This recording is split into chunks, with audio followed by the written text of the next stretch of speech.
Assalamualaikum warahmatullahi wabarakatuh. Berjumpa lagi dalam video kali ini membahas terkait bagaimana cara membuat kesimpulan.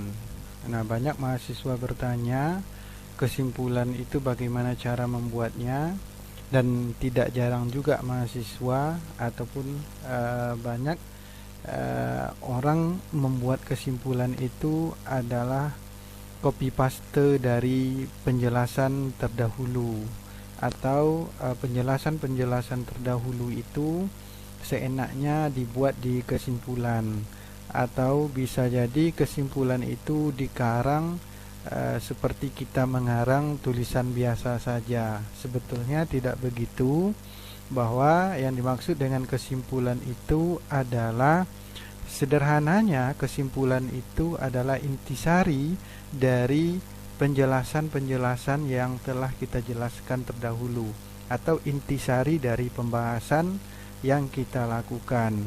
Nah, sederhananya lagi, cara membuatnya adalah kesimpulan itu adalah jawaban dari rumusan masalah.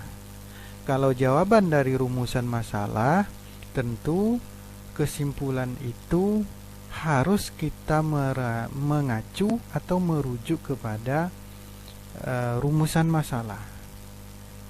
Karena dalam penelitian ilmiah itu ada rumusan masalah. Kalau masalahnya dirumuskan, tentu masalah itu harus dijawab. Di mana masalah itu dijawab? Masalah itu dijawab di kesimpulan. Kesimpulan itu adalah jawaban dari rumusan masalah secara singkat. Tapi kalau orang ingin melihat jawaban dari masalah itu secara panjang lebar, maka seseorang harus melihat kepada hasil dan pembahasan dalam sebuah penelitian. Pendeknya adalah kesimpulan itu jawaban dari rumusan masalah. Oke, mari kita praktekkan untuk membuat kesimpulan.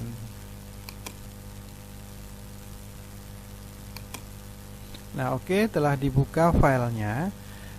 Masih berkaitan dengan artikel yang berkaitan tentang penelitian pemberdayaan melalui program Postdaya PT Hoxin.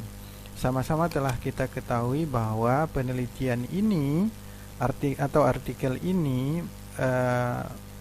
mengungkap masalah mengenai bagaimana implementasi program PT Hoxin TBK tentang program CSR-nya tersebut. Nah, kita melihat implementasinya. Nah, bagaimana implementasi program Community Development Postdaya oleh PT Hoxin TBK pada masyarakat. Tentunya kita harus mengetahui terlebih dahulu rumusan masalahnya apa dalam penelitian ini. Dalam artikel ini tidak dijelaskan rumusan masalahnya apa saja, tapi kita bisa mengambil rumusan masalahnya itu. Yang pertama adalah apa saja konsentrasi program Postdaya oleh PT Hoxin. Itu rumusan masalah yang pertama. Masalahnya tadi adalah bagaimana implementasi program Postdaya oleh PT Hoxin. Rumusan masalahnya yang pertama adalah apa saja konsentrasi pada program Postdaya oleh PT Hoxin. Nah, kesimpulan ini menjawab konsentrasinya itu ada 4 pilar. Pertama yaitu kesehatan, pendidikan, ekonomi, dan lingkungan. Cukup.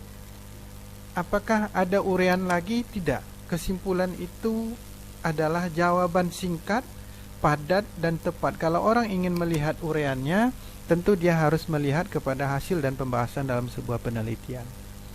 Nah, lanjut kepada rumusan masalah yang kedua dalam masalah yang sama, yaitu tentang bagaimana implementasi program Postdaya oleh PT Hoxin ini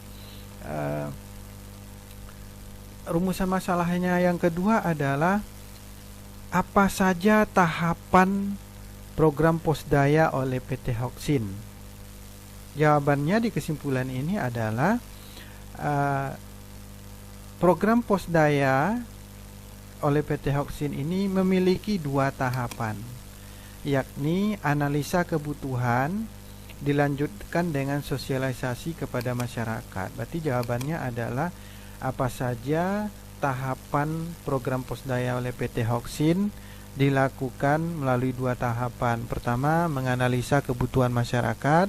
Yang kedua, melakukan sosialisasi kepada masyarakat. Lalu dilanjutkan dengan rumusan masalahnya yang ketiga, yaitu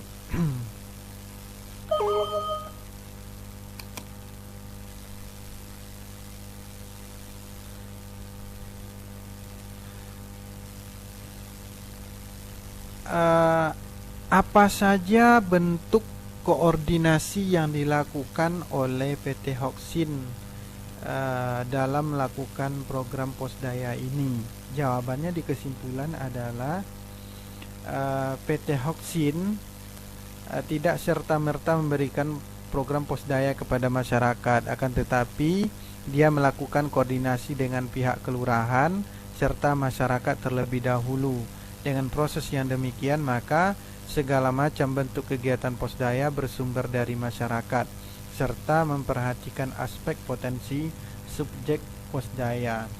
Jadi dalam hal ini bagaimana program Posdaya itu, seperti apa koordinasinya yang dilakukan oleh PT Hoksin, dijawab di dalam kesimpulan. Kemudian lanjut ke pertanyaan yang keempat. Pertanyaan yang keempat itu apa saja faktor yang mendorong program Posdaya PT Hoksin itu sehingga berjalan dengan baik? Ya, di kesimpulan ini jawabannya adalah faktor pendorongnya adalah menjalin hubungan dengan komunitas, pemerintah dan LSM yang berpusat pada Komrel Departemen. Jadi pertanyaan rumusan masalah yang keempat itu adalah faktor yang mendorong berjalannya program PT Hoksin ini dalam Posdayanya adalah melakukan hubungan baik dengan komunitas, pemerintah dan LSM. Jadi membuat kesimpulan itu tidak serta-merta muncul begitu saja.